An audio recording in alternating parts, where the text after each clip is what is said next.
up? It's Rich here, the Statifying Football. This is Week 15. These are the noon Saturday games. Starting off, there is Utah and Colorado. Utah, they beat a pretty good Oregon State team 30-24. Jake Bentley, 174 passing and a touchdown. Ty Jordan ran for 167 yards and a touchdown. Britton Covey, 4 catches, 54 yards and a touchdown, and had a punt return for a touchdown. Colorado, they were down 13-0 to Arizona. They came back to win 24-13. Sam Noyer, not a very good game passing, 92 passing yards, 2 interceptions. He did add 67 rushing yards and a touchdown. Jarek Broussard ran for 301 yards. He didn't score a touchdown, which is weird, but ran for 301 yards. Defensively, had 5 sacks in that game. This is going to be a pretty close game, but Colorado looks really good this year. They're still, if I'm not mistaken, they're still unbeaten. I think Colorado gets this, but this will be a close game. Utah always plays stout defense, but Jake Bentley's kind of been turning over a little bit, so I'm going to go Colorado in a close one there.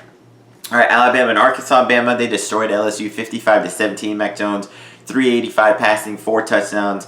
Najee Harris ran for 145 and 3 touchdowns. Devontae Smith, 8 catches, 231 yards and 3 touchdowns.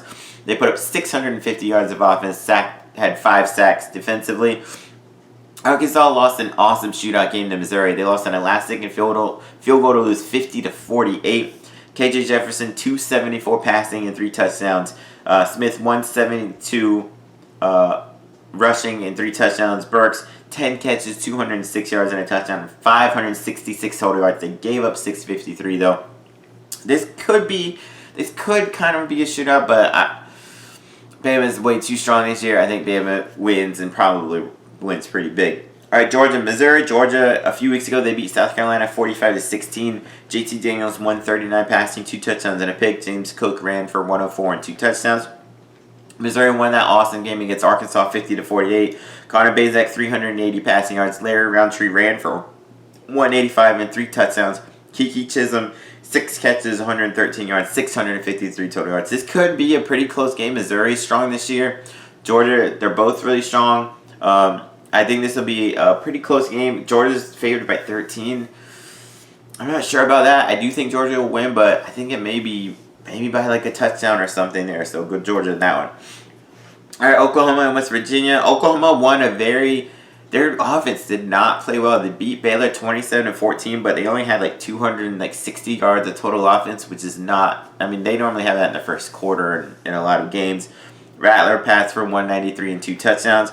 West Virginia got destroyed by Iowa State 42-6. They only had 263 total yards. I think both teams do bounce back, but I think Oklahoma will have a bigger bounce back and win pretty big. I can see them winning, 52-27 or something like that. All right, Illinois, Northwestern. Illinois, they lost Iowa 35-21. They were up actually 14-0 in that game and then lost it. Both quarterbacks played. Brandon Peters, 116 passing, 2 touchdowns. Isaiah Williams, 7 of 16, but 83 yards and a touchdown there. Northwestern hasn't played since their loss to Michigan State, 29-20. In that game, Peyton Ramsey passed for 210 and 2 interceptions. They turned over 4 times in that game. I do think this will be a close. Northwestern has a strong defense, but not great offense. And though it's kind of similar, not best offense, okay defense, but I think Northwestern will win. This could be a really low scoring game, like a 19-16 kind of game. But I got Northwestern eking out a victory. All right, Minnesota and Nebraska could be pretty high scoring. Minnesota hasn't played in weeks since their 34-31 win against Purdue. Tanner Morgan at the game passed for 264. Mohamed Ibrahim ran for 102 and 3 touchdowns. Ottman Bell had 5 catches for 129. Nebraska beat Purdue, actually, coincidentally. This past weekend, 37-27. Adrian Martinez, 242 passing and a touchdown, plus 45 rushing and 2 touchdowns. Wandell Robinson, 9 catches for 114 yards. Nebraska seems to be showing a little bit on offense the past few weeks. Minnesota hasn't played in a while. This could be a pretty high-scoring game. I'm going to go Minnesota, giving it with the slight edge at running back with Mohamed Ibrahim. They can maybe keep Nebraska off the field a little bit. But this will be a really interesting game, maybe pointing towards next year. Northern Illinois and Eastern Michigan. Northern Illinois Huskies, they lost to Toledo 41-24, but it was 24 all. not only going into the fourth quarter, but going into late into the fourth quarter, like with 5 minutes or something left like that. But Toledo scored a few late touchdowns to make the margin larger than what the game was. Ross Bowers, 273 passing, 2 touchdowns. Harrison Whaley, 114 rushing and a touchdown. Tyrese Ritchie, 7 catches, 111 yards and a touchdown. They forced 2 turnovers there. Eastern Michigan had a pretty big upset within the MAC anyway against Western Michigan, 53-42. Preston Hutchinson, 315 passing, 3 touchdown passes, plus 1 rushing. Darius Boone ran for 148 and a touchdown. They had 533 total yards. They forced 3 turnovers in that one. Eastern Michigan, they've been close in a lot of games. Preston Hutchinson has looked really good offensively. They've only just won this one. I think they keep it going, and I think Eastern Michigan gets this win against Northern Illinois. All right, then you got Western Michigan and Ball State. Whatever the over-under is. Over-under is only... okay, that's more like it. The over-under in this game is 68 points. Go over. This is going to be an awesome, awesome game. Lots of offense, passes, runnings, touchdowns. In Western Michigan, they did lose that game to Eastern Michigan 53-42. Caleb Ellaby, 288 passing, 4 touchdown passes. Ladarius Jefferson ran for 130 yards and 2 touchdowns. Jalen Hall, 4 catches, 119 yards and 2 touchdowns. They did have 513 yards of offensive turnover 3 times in that loss. Or Ball State, they beat Central Michigan 45-20. Drew Plitt, 366 passing, 4 touchdowns and a pick, plus 29 rushing yards and 1 more rushing touchdown. Jalen McGaughey, 3 catches, 100 yards, 2 touchdowns. They had 519 yards of offense themselves. Defensively, had 4 sacks and forced 4 turnovers. Like in most games, this will be whoever turns it over less, especially in this game where both offense will make the other one pay. If they get a short 20-yard field, whatever, it's almost instant touchdown. This Ball State is favored in this one by 2.5. This is I'm kind of still leaning Western Michigan though. Ball State hasn't proven it the last couple of years. They're both 4-1. They're both 4-1 in the MAC, and I think whoever wins this will go for the MAC title game, I believe. But I'm leaning Western Michigan. But if you like offense, this is a game to watch. All right, then we got Miami of Ohio and Bowling Green. Miami of Ohio. They beat Akron a couple of weeks ago, 38-7. Brett Gabbert, 308 passing, 4 touchdowns. Jack Sorensen, 8 catches, 177, 4 touchdown receptions. He had 7 sacks and an interception return for a touchdown that game. Bowling Green, last week they played Akron. Both pillow fights. Akron had lost like 19 or 20 in a row. Akron destroyed Bowling Green, 31-3. Matt McDonald, the quarterback for Bowling Green, only passed for 135 yards. They had 3 turnovers in this game. Miami of Ohio, they are world beaters, but if Akron destroys you, I'm not sure this will be close. I mean, Miami's favored by 24, and that's saying how bad Bowling Green is. I think Miami gets a win here and goes to 3-1. All right, another possible shootout here. Going to Wake Forest and Louisville. Wake Forest, they lost a couple of weeks ago against North Carolina, 59-53. That was an awesome game to watch. Sam Hartman passed for 429, 4 touchdowns, and 1 rushing.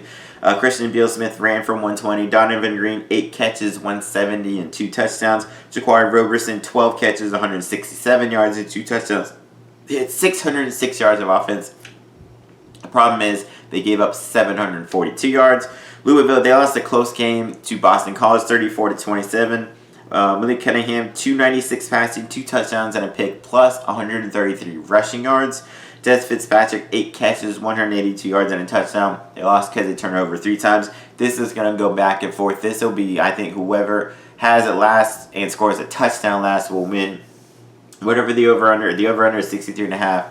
I'll go above it.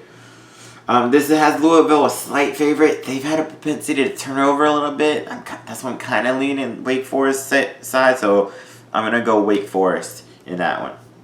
And then in the Big Ten, you got Rutgers and Maryland. Rutgers lost to Penn State 23-7.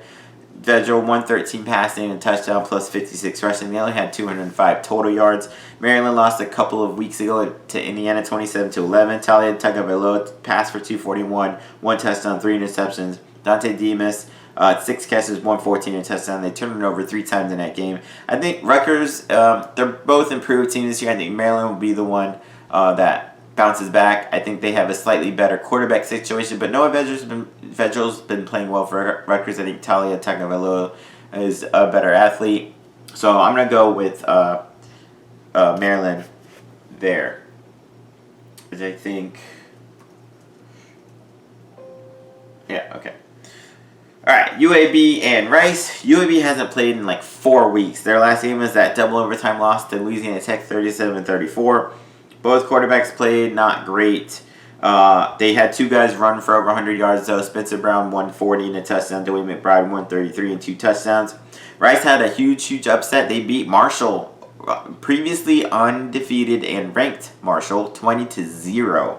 They were 24-point underdogs in that game and beat them 20-0. It was really with their defense. They forced 5 turnovers, had a pick 6. All 5 were interceptions there. This will be an interesting game. Rice is a pretty good team this year, but it depends on their quarterback situation. Mike Collins didn't play for them last week. Javon Johnson filled in and did enough not to lose, but wasn't very good. I think UAB overall is a much stronger team, though, and I got UAB coming out with the victory. All right, Akron and Buffalo. Ooh, good luck, Akron. They beat Bowling Green, though, 31-3. Tion Dollard went off, which is kind of what I called out last week. He ran for 185 yards and 2 touchdowns. Defensively, they forced 3 turnovers and had a blocked punt return for a touchdown. Buffalo, they didn't play last week. The week before, Jarrett Patterson went off. They beat Kent State 70-41. That was the game that Patterson set, or almost set, all kinds of records. He ran for 409 yards and 8 rushing touchdowns. In one game, one guy, ran for 409 and 8 rushing touchdowns. 8 ties the NCAA record in a game. 409 is second most in a game. I think this is Buffalo all day long. I think Jarrett Patterson goes off again and destroys Akron. All right, Coastal Carolina and Troy. Coastal Carolina, they're kind of the darlings this year. They're still undefeated. They had a really nice win against a strong BYU team, 22-17. Grayson McCall, 85 passing yards plus 68 rushing. CJ Marable ran for 132 and 2 touchdowns. They forced 2 turnovers in that game. They ran for 281 yards, forced 2 turnovers, which is how they were able to escape with a very narrow victory. Really fun game to watch. Troy, they beat South Alabama 29-0. Watson passed for 297 and 3 touchdowns. They had 5 sacks, 2 turnovers, and a safety. This has a chance to be a shootout. Troy is a weird team. They can pass it all over the place, but they're just kind of not that strong this year. In Coastal Carolina, BYU I think is a little overrated, but they were able to beat them, and I think Coastal Carolina should come out with a victory here. All right, then you got Central Michigan and Toledo, a pretty big MAC game. Both are 3-2. Central Michigan, they lost to Ball State 45-20. Ty Brock 188 passing, 2 touchdowns, 2 picks, plus 67 rushing and a touchdown. They turned over 4 times, which didn't help them in that defeat. Toledo beat Northern Illinois. Toledo Rockets beat them 41-24. That game is tied 24 all going late into the game actually. Carter Bradley passed for 432, 3 touchdowns, 2 picks, ran for 44. Danzel McKinley-Lewis, 6 catches, 110, and a touchdown. Isaiah Winstead, 8 catches, 106 yards. They put up 610 yards of offense. This could be a pretty high-scoring game. Central Michigan seems like they can move it kind of regardless of who they have in, but they should be able to move it decently. But I think Toledo is a better team overall, so I'm going to go Toledo there. But that'll be a pretty close game. Toledo is favored by 11.5. Yeah, I can see them winning by like 10. Alright, then the Army-Navy game. Normally, this is the only game on the schedule this late in the season, but this is 2020. Army-Navy is just part of the schedule. Navy, they lost to Tulsa 19-6. Xavier Arline, 27 rushing plus 60, 27 passing plus 60 rushing. They only had 153 total yards. Navy did. Army, a few weeks ago, they beat Georgia Southern 28-27. Tahir Tyler ran for 121. They ran for 243 as a team. They did turn over 3 times. I think Army's the better team this year. Navy kind of bounced back this year a little bit, and they've been in a lot of close games, but Army's been pretty strong all year long, so I got Army beating Navy there. So those are my videos. Those are the noon games. Come back and check for my 3:30 ones. Peace.